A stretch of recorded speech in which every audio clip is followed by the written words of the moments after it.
Hi guys, welcome back to my YouTube channel that is Swapna's Tutorial. So ನೀವೇ ನನ್ನ ಚಾನಲ್ಗೆ subscribe ಆಗಿಲ್ಲ ಅಂದರೆ ಪ್ಲೀಸ್ ಸಬ್ಸ್ಕ್ರೈಬ್ ಆಗಿ ವಿಡಿಯೋಸ್ನ ಲೈಕ್ ಮಾಡಿ ಶೇರ್ ಮಾಡಿ ಹಾಗೆ ಕಮೆಂಟ್ ಮಾಡಿ. ಸೊ ಇವತ್ತು ನಾನು ಮಾಡ್ತಿರೋ ಸಬ್ಜೆಕ್ಟ್ ಯಾವುದು ಅಂದರೆ ಥರ್ಡ್ ಸೆಮ್ BComನ ಡಿಜಿಟಲ್ ಆಂಟ್ರಪ್ರಿನರ್ಶಿಪ್ ಅನ್ನೋ ಒಂದು ಸಬ್ಜೆಕ್ಟ್ನ ಎಕ್ಸ್ಪ್ಲೈನ್ ಮಾಡ್ತಿದ್ದೀನಿ.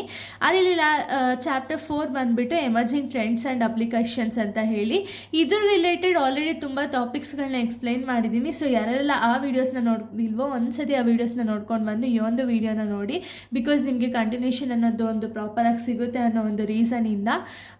ಸೊ ನಿಮಗೆ ಚಾಪ್ಟರ್ 1, 2, 3 ಆಲ್ರೆಡಿ ಅಪ್ಲೋಡ್ ಮಾಡಿದ್ದೀನಿ. ಇದು ಚಾಪ್ಟರ್ 4, ಓಕೆನಾ. ಸೊ ಇದರಲ್ಲಿ ನಾನು ಇವತ್ತು ಯಾವ ಟಾಪಿಕ್ನ ಎಕ್ಸ್ಪ್ಲೈನ್ ಮಾಡ್ತಿದ್ದೀನಿ ಅಂದರೆ ಸೈಬರ್ ಸೆಕ್ಯೂರಿಟಿ ರಿಸ್ಕ್ ಅಂತ ಹೇಳಿ, ಓಕೆನಾ.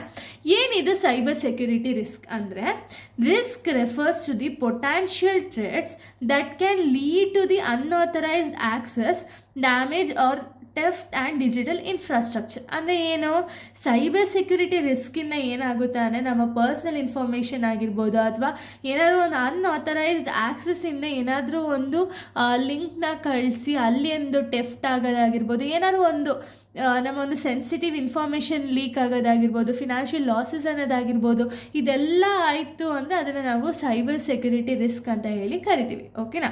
ಇದರಿಂದ ಏನೇನೆಲ್ಲ ಇಂಪ್ಯಾಕ್ಟ್ ಆಗುತ್ತೆ, ಸೈಬರ್ ಸೆಕ್ಯೂರಿಟಿ ರಿಸ್ಕಿಂದ ಏನೇನೆಲ್ಲ ಇಂಪ್ಯಾಕ್ಟ್ ಆಗುತ್ತೆ ಅಂದರೆ ಫಸ್ಟ್ ಒಂದು ಫಿನಾನ್ಷಿಯಲ್ ಲಾಸು. ಫಿನಾನ್ಷಿಯಲ್ ಲಾಸ್ ಅಂದರೆ ಏನು, ಸೊ ಫಿನಾನ್ಷಿಯಲ್ ಲಾಸ್ ಅನ್ನೋದಾಗುತ್ತೆ, ಓಕೆನಾ. ಎಕ್ಸಾಂಪಲ್ ಇವಾಗ ನಮಗೇನೋ ಒಂದು ಮೇಲ್ ಬರುತ್ತೆ ಅಂದ್ಕೊಳ್ಳಿ, ಓಕೆನಾ. ಆ ಮೇಲೆ ನಾವೇನಾರು ಕ್ಲಿಕ್ ಮಾಡಿದೋ ಅಥವಾ ನಾವೇನಾದ್ರು ಒಂದು ಲಿಂಕ್ ಬಂದಿದ ತಕ್ಷಣ ಆ ಲಿಂಕ್ ಮೇಲೆ ಪ್ರೆಸ್ ಮಾಡ್ದೋ ಅಂದರೆ ಆವಾಗ ನಮ್ಮ ಒಂದು ಅಮೌಂಟ್ ಅನ್ನೋದು ಡಿಡಕ್ಟ್ ಆಗೋ ಚಾನ್ಸಸ್ ಇರುತ್ತೆ ನೋಡಿ. ಬ್ಯಾಂಕ್ ಅಕೌಂಟಲ್ಲಿ ಇರೋ ಅಮೌಂಟೇ ಎಷ್ಟೊಂದು ಸತಿ ಡಿಡಕ್ಟ್ ಆಗೋ ಚಾನ್ಸಸ್ಗಳಿರುತ್ತೆ. ಸೊ ಅದನ್ನು ನಾವು ಫಿನಾನ್ಷಿಯಲ್ ಲಾಸ್ ಅಂತ ಹೇಳಿ ಕರಿತೀವಿ, ಓಕೆನಾ. ಈ ಸೈಬರ್ ಸೆಕ್ಯೂರಿಟಿ ರಿಸ್ಕಿಂದ ಏನಾಗುತ್ತೆ ಅಂದರೆ ರೆಪ್ಯುಟೇಷನಲ್ ಡ್ಯಾಮೇಜ್ ಕೂಡ ಆಗುತ್ತೆ. ಅಂದರೆ ನಮ್ಮ ಒಂದು ಸೆನ್ಸಿಟಿವ್ ಇನ್ಫಾರ್ಮೇಷನ್ನು ಅಥವಾ ಪರ್ಸನಲ್ ಇನ್ಫಾರ್ಮೇಷನ್ನ ಹ್ಯಾಕ್ ಮಾಡೋದ್ರಿಂದ ಸೊ ಇವಾಗ ಟ್ರಸ್ಟ್ ಅನ್ನೋದು ಮೇಂಟೈನ್ ಆಗಲ್ಲ ಅಲ್ವಾ, ಟ್ರಸ್ಟ್ ಅನ್ನೋದು ಸ್ವಲ್ಪ ಡಿಕ್ರೀಸ್ ಆಗ್ತಾ ಹೋಗುತ್ತೆ, ಅದಕ್ಕೆ ರೆಪ್ಯುಟೇಷನಲ್ ಡ್ಯಾಮೇಜ್ ಅನ್ನೋದಾಗುತ್ತೆ.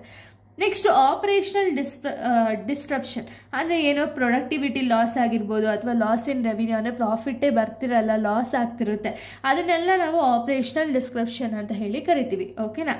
ಇನ್ನು ನೆಕ್ಸ್ಟ್ ಬಂದುಬಿಟ್ಟು ಡೇಟಾ ಲಾಸ್ ಆ್ಯಂಡ್ ಟೆಫ್ಟ್ ಅಂತ ಹೇಳಿ. ಏನಿದು ಡೇಟಾ ಲಾಸ್ ಆ್ಯಂಡ್ ಟೆಫ್ಟು ಅಂದರೆ customer and employee data theft ಅಂದರೆ ಏನು, ಕಸ್ಟಮರ್ ಮತ್ತು ಎಂಪ್ಲಾಯಿ ಡೇಟಾ ಏನಿರುತ್ತೆ ನೋಡಿ ಅದು ಕಳ್ತನ ಆಗೋದ್ರಿಂದ ಏನಾಗುತ್ತೆ ಅಂದರೆ ಕಂಪ್ಲೀಟ್ ಬಿಸ್ನೆಸ್ಗೆ ತುಂಬಾ ಲಾಸ್ ಆಗುತ್ತೆ.